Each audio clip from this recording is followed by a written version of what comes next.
Very rarely do we work with someone who only makes prints because they can do that on their own. They don't need me.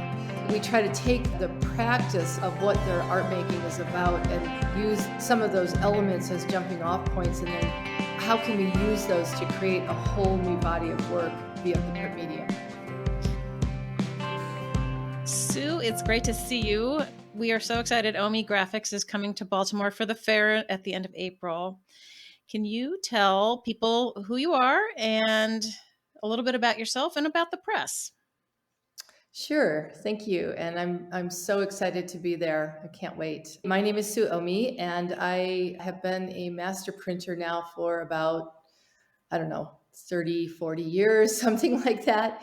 I trained in New York City at Tyler Graphics and was lucky enough to print with a lot of blue chip artists there over 6 years from 91 to 96.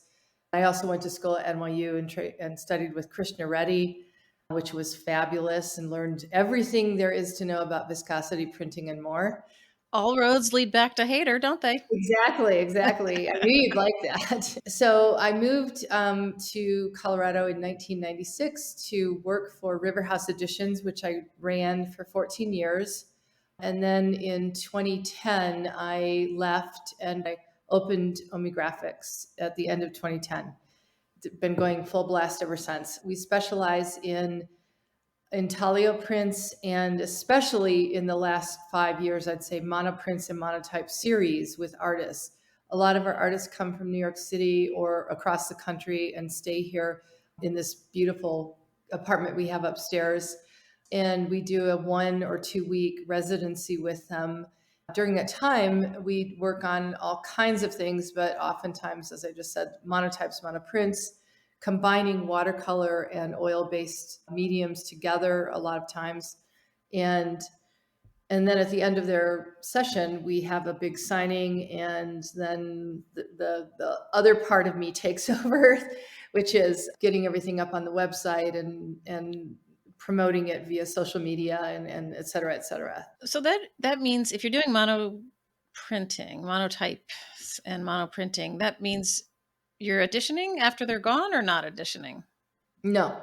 So monoprints and monotypes are virtually the same thing. It's kind of a little bit of semantics here, but I do get very picky about it when someone calls something the wrong thing. A monotype is essentially a unique print. They're both unique prints that is printed from a blank matrix, whether it's copper or plexi or vellum or whatever it is. So there's nothing on it. You can paint on it, you can draw on it, you can roll and wipe away. Any way to get the material down onto the matrix. But then it is run through the press, and each one is completely unique. Even if there's a series of them and they look similar, they're never the same. Monoprints, on the other hand, are usually done, there's at least one component. It could be the entire thing, or it could be just one tiny little chine-collé element or something that is from a matrix that has something etched into it or that's repeatable. But we do actually also do editions. As I said, we haven't been doing a lot of them, and part of that is COVID, and part of it is the people that we've been working with have been trending toward doing these monotype series. But just recently, this past year, and we're bringing these to the fair, where we did this 6 editions with Deborah Zlotsky, which I just signed 2 days ago in Denver with her. It was quite amazing. And they're beautiful. They're really cool. And the crazy thing, though, about those is that they're not intaglio at all. They're relief rolled, engraved plates. The ink surface is totally on the top level, not down in the surface of the plate. But they're really beautiful. They're very slick. They're very like 70s graphic, pop artish, beautiful color, beautiful palettes on 3 of them. And the other 3 are black and white, and they're very strong and powerful pieces.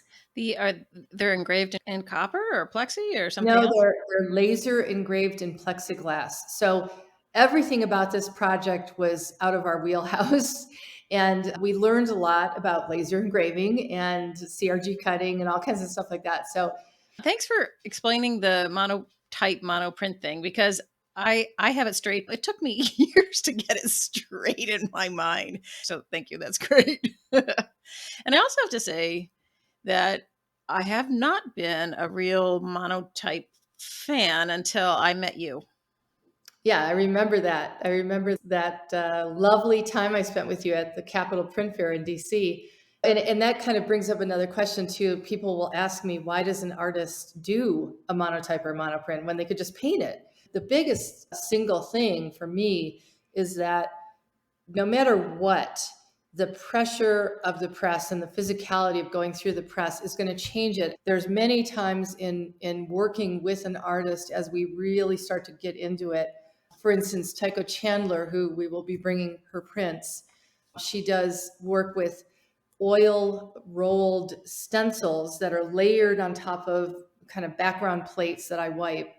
And when you peel off this beautiful stencil that has been rolled on both sides intentionally, it prints onto the plate at the same time as it's printing onto the paper for a print. So what it's creating is another thing to go through the press on a second piece of paper that there's no way that anyone could ever paint this, because it's the suction of the oil-based inks pulling off of the surface, and it creates just these really beautiful textures that's the only way you can get them. So that's very important in our studio, is creating pieces that we take the work that the artist is doing in their studio, which is usually a painting practice, but sometimes sculpture. Very rarely do we work with someone who only makes prints, because they can do that on their own. They don't need me. We try to take the practice of what their art making is about and use some of those elements as jumping off points, and then how can we use those to create a whole new body of work via the print medium? One of my goals is always to have a print be something that couldn't be made in any other way. Like that. I mean, that's a high bar, I know, but that to me is like, that's just emphasizing how wonderful and cool and unusual prints are. I don't know. I get so frustrated yelling about it all the time. Well, we have to keep doing it I because know. we're the preachers, you know? It's like, that's why I feel we've like been Billy put here on Sunday. earth. If artists wanted to work with Oehme Graphics, is there a process? Do you look for people, invite people only? Can people send you stuff? How does that work with you? It's primarily by invitation, but not entirely. I do accept applications. We have a residency program, which is actually really a great thing for an artist who is versed in printmaking. And that piece of this whole puzzle is really geared towards that. And also for being able to take advantage of having the print studio and using it as much as possible. So the residencies are tucked in the yearly calendar wherever there's a spot open. This year, there are no spots open. You should see my calendar is literally, I'm not kidding, it is packed every single week until August. It's crazy. So Wow. whether it's projects or classes I'm teaching outside of Colorado a little bit, it's very exciting after 2020 and 21 we were gearing back up. We actually did a lot of projects that year, but People have said that the pandemic it wasn't a business killer for them, and some of them even have been like, "Wow, we have never been busier." mhm. It's nuts. Well, I think for us, what saved us initially, right when it hit, we were we were this close to going bankrupt because I lost all of the projected income that was due in the next 6 months. But pivoting, that lovely word, and shifting and learning how to write grants and loan proposals, and we were very successful with those things, and that helped us. That helped keep us going and helped me keep my staff, which was important to me. And then now, with everything feeling much more open in terms of the pandemic, everybody wants to come and make prints. That ties into what I do as a master printer. I'm a collaborator. I really try my very best to take myself out of the formula, and I really try to start thinking like the artist I'm working with at the time. So it's a very odd skill set that not a lot of people have. I think if you have a really big ego, it's hard to do it. I've seen that in action with other people who shall remain nameless.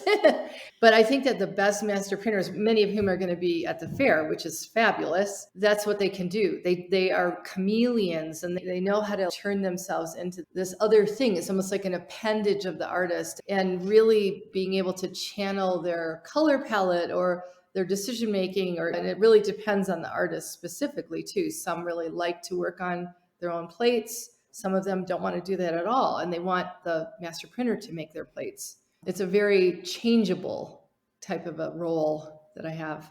I've never actually heard a printer say that they had to become an appendage of an artist. Like, I had never heard it. It's almost like you're an actor and you have to take on this whole other character.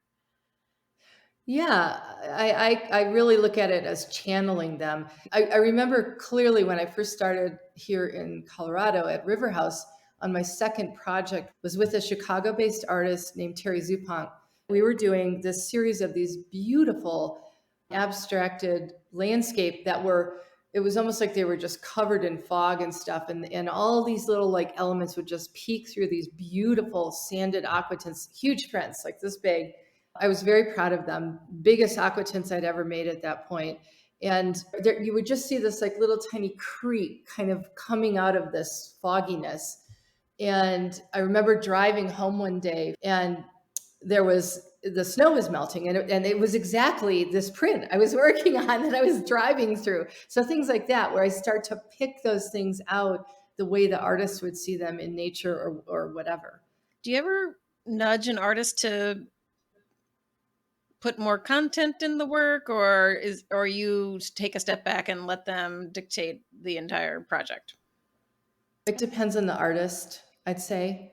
Some of my artists are less well known. I worked with an artist today who's really discovering her voice still at this point, but she made a beautiful print that we're bringing to the fair. Her content is not necessarily profound at all, but she's using printmaking to hone her skills as a draftsman, etc. And I kind of push her. I push her to think about it a little bit more. How much more deeply can you go into this? What else can you study? That kind of thing. Some of the artists don't want or need that at all. So it really depends on whomever it is. Right. That's cool. So what are you doing to prepare to come to Baltimore? You Well, get some comfortable shoes out? No, my high heels, baby.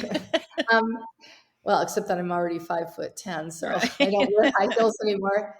So we're making a little maquette, just like Tandem Press. We have done it for this show, and we made tiny little Barbie doll sized prints that are to scale, just like Tandem did.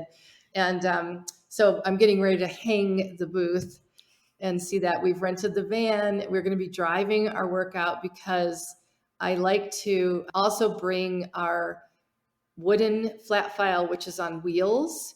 And that allows me to bring 90% of all of our monotypes I can bring with us. The drawers are packed.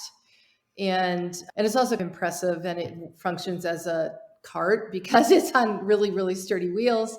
And then we feature beautiful cloth-bound portfolio suites also here. And so we can put a lot of those beautiful things on top of it, and then I can just grab whatever I need to show people. We're bringing a lot of inventory, and we also have a whole section of our inventory that I call the Oehme Graphics Master Print Collection. So it's primarily comprised of printers' proofs that I've collected over the years, but we have some really beautiful, rare things in that. So we're bringing that, a lot of that, not all of it, but a lot of it. Oh, that's great. Yeah. Very fun. All right. Well, I guess we'll sign off with see you in Baltimore. All right. I can't wait.